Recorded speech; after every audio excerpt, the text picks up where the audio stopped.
Next है question number 25। इसमें दिया है two friends while flying kites from different locations find the strings of their kites crossing each other. The strings can be represented by vectors. तो we have two string, तो ये हैं दो strings.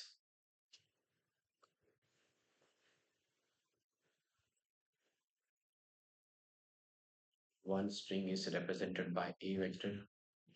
एक string जो है उसको रिप्रेजेंट किया है a vector is equal to है 3 i cap plus j cap plus 2 k cap, और दूसरा है 2 i cap minus 2 j cap plus 4 k cap. इनके बीच का पूछा है एंगल। तो हम यूज कर लेते हैं dot product. a dot b रहता है a b कॉस थीटा, जहाँ a और b है a के और b के मैग्नीट्यूड्स। तो a हो जाएगा, this is 3 square plus 1 square plus 2 square का under root 9 + 4 13 + 1 14 under root 14। Next is b vector which is 2 square plus -2 square plus 4 square which is 4 + 4 + 16। Okay, ये हो जाएगा 8 + 16 इज अंडर रूट 24। a है 3 i cap plus j cap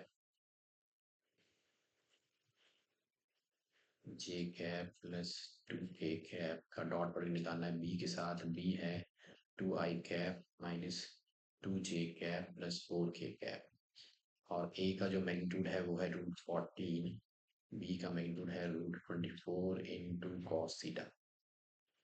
Now this is 3 into 6, -2, 2 into 4 8, ये आ जाएगा √14 into √24 into cos theta. 6 minus 2 4 plus 8, it's 12 is equal to √14 को लिख सकते हैं 7 into 2, और √24 को लिख सकते हैं 2 into 2 into 2 into 3 cos theta. So this is 12. ये है √a into √b, so this is 7 into 2 into 2 into 2 into 2 into 3 cos theta. So 12 is equal to, this is 4 under √21 cos theta, 4 3 that is 12. So cos theta is equal to 3 by under √20. इसको कर लेते हैं rationalize.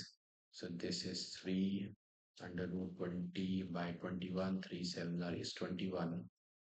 तो cos theta is equal to हो जाएगा under root 21/7। Under root 21 लिख सकते हैं √7 इंटू √3 नीचे है 7। अगर इसको भी मैं रैशनलाइज कर दूँ √7 से, तो ये हो जाएगा cos theta is equal to 7 √3/7 √7। 7 7 cancel हो जाएगा, so this is now √3/√7। So theta is equal to है cos inverse under √3/7.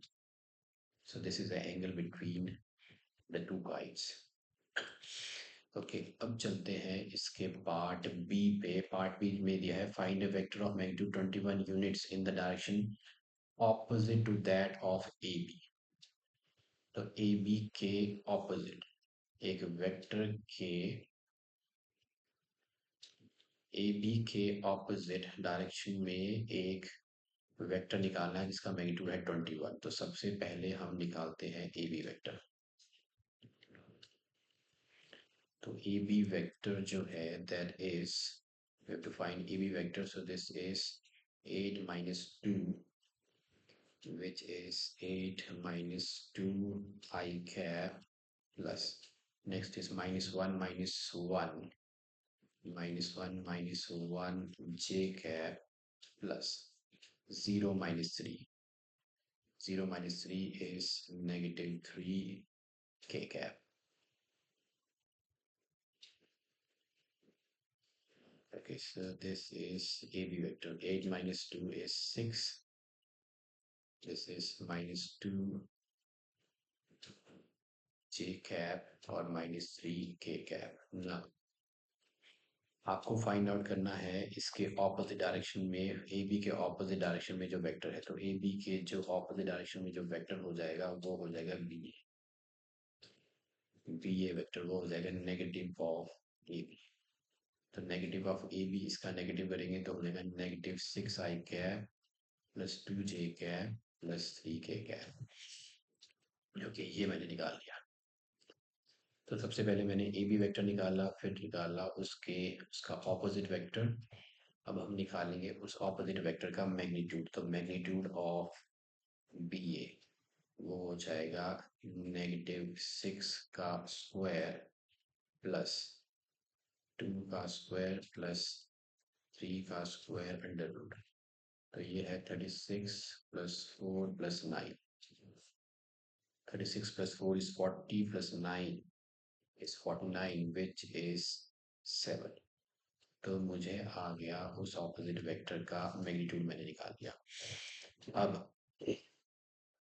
क्योंकि मुझे निकालना है अब वो वेक्टर जिसका मैग्नीट्यूड 21 है, तो हम निकालेंगे इसका निकालेंगे यूनिट वेक्टर। तो बी ए का निकालेंगे unit vector, this is cap. तो बी ए कैप हो जाएगा B A vector divided by the magnitude of B A vector. और बी ए वेक्टर था -6 i cap plus 2 j cap plus 3 k cap divided by the magnitude of B A, वो है 7। तो ये आ गया।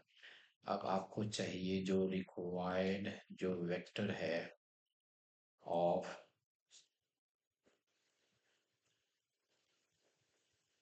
Magnitude 21 units, वो है in the direction of opposite of B A, मतलब in the direction of B A vector, in the direction opposite to AB, which is the BA vector in the direction BA।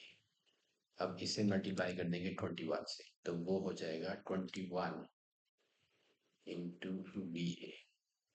Okay, तो ये हो गया 21 into -6 i cap plus 2 j cap plus 3 k cap divided bye 7। तो 7 is 21, ये हो जाएगा -18 i cap plus 6 j cap plus 9 k cap. ये है रिक्वायर्ड वेक्टर।